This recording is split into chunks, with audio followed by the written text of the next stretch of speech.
we'll be discussing recommendations for animal care systems. I'm Natalie, as you already know. My name is Paul Barlin. Okay, Paul, let's get this started.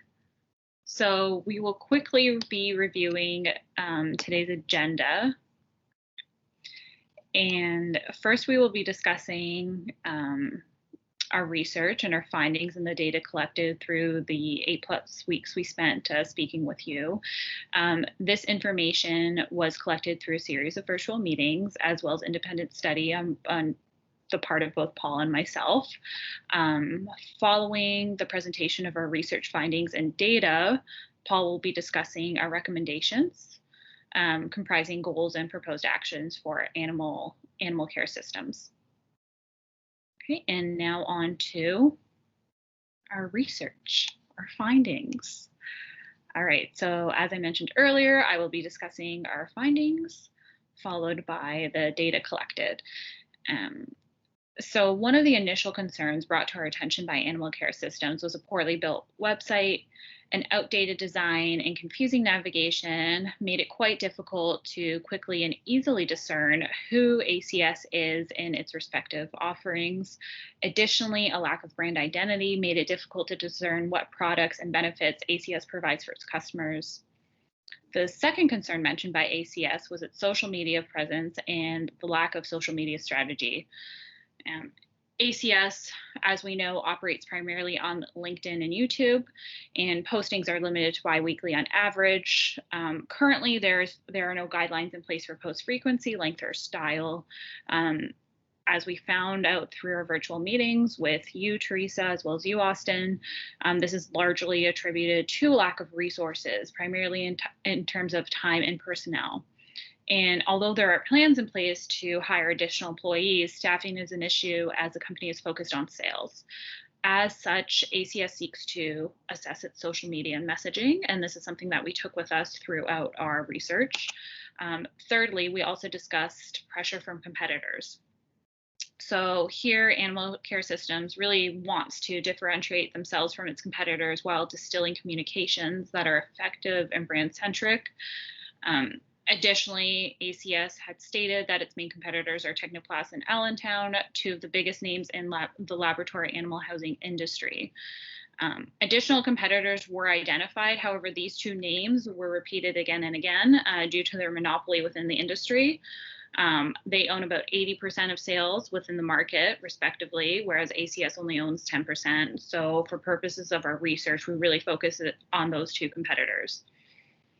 And finally, and so through this way, ACS also wanted to refine its messaging in order to gain a more formidable foothold within the laboratory animal housing industry. Paul, do you want to take it from here for purposes of this recording? Sure thing. Yeah. So we're going to move on now to our recommendations. These are based on a lot of research that we've done, not just in this class that we're taking now, but throughout our time at Northeastern, based on what we've learned about what to do in terms of organizational communication and how to set up a good communication structure in terms of internal communications, editing, external communications such as social media, and things such as that.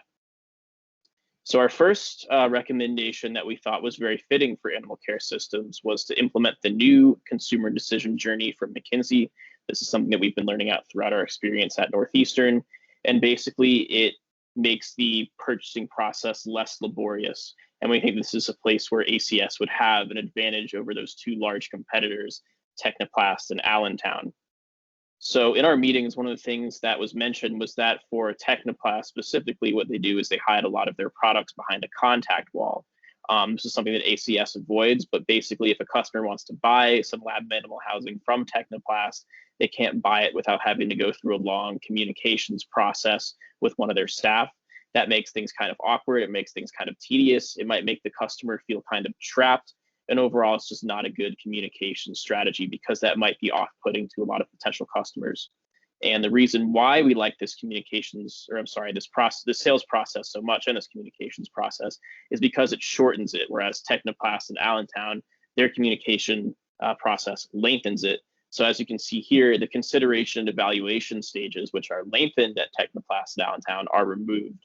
And that basically gives the customer freedom to look around the company's website, look at their products.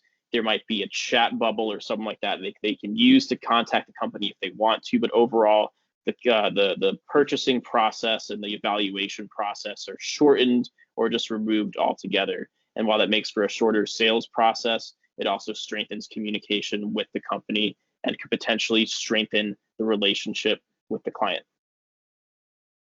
Next, we have implementing a streamlined internal communication structure. It was mentioned in our meetings that ACS doesn't really have something like this. The communications are kind of sporadic within the company. There is no procedure as to who can communicate what information, when, and how that information is communicated.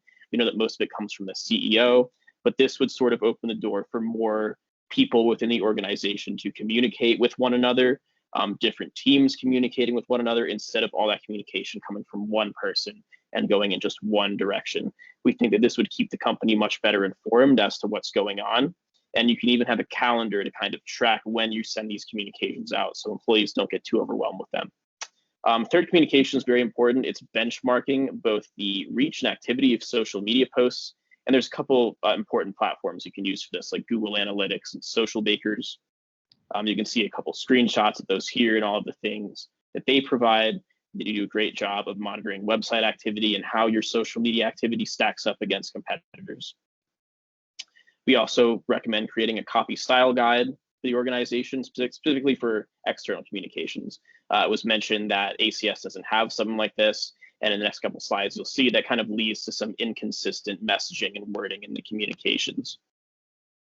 So here, for example, AM is capitalized here, where it's in lowercase here. Again, this is a minor example, but if you go through ACS communications, especially on social media, you see more examples of this. A brand style guide and a copy style guide will just sort of allow the organization to be more consistent in their wording and their messaging when it comes to all sorts of communications. And then finally, this is one thing we think ACS does really well. It's to continue to provide quality customer service through the customer buying journey and beyond. We know that customers really appreciate ACS for their friendly nature. They don't look at their customers as just a number. They continue to really strongly support their customers even after their warranties expire, which is huge because we know their big competitors don't do that. And that goes a long way in terms of not just strengthening their own communications, but strengthening their relationship with their clients. And that is all we have. What are your questions?